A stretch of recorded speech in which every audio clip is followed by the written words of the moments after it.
Are donated organs being unfairly distributed? Buckle up because the answer might surprise you.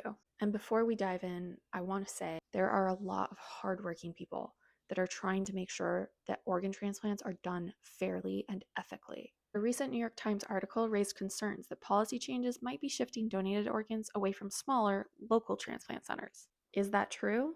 Well, kind of. And it all comes down to how organ distribution works. Organs are matched based on compatibility, medical need, and location. Because the faster an organ is transplanted, the better. But there's another factor at play: risk. Not all donated organs are perfect. Some have a higher chance of complications.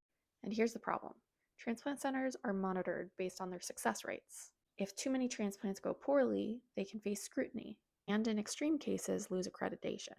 So, if you're a smaller transplant program doing just a handful of procedures each year, every single outcome really matters. That means these programs are more likely to turn down high risk organs. Bigger transplant centers, they have resources to handle more complex cases, so they're more likely to take on high risk organs, which means those organs often go to larger hospitals, while smaller programs, often in rural or underserved areas, may miss out.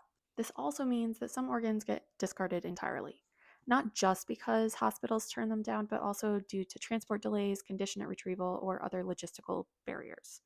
To fix this, an open offers system was introduced. Instead of offering an organ one hospital at a time, high risk organs can be made available to multiple hospitals at once, especially larger programs that are more likely to accept them.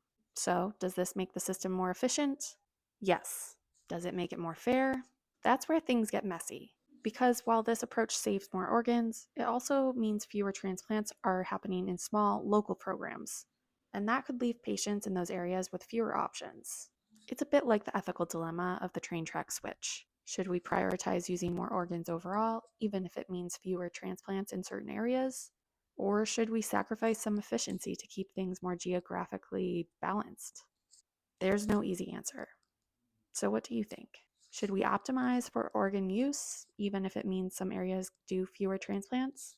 Or should we keep distribution more local, even if that means some organs go unused? Let me know what you think in the comments.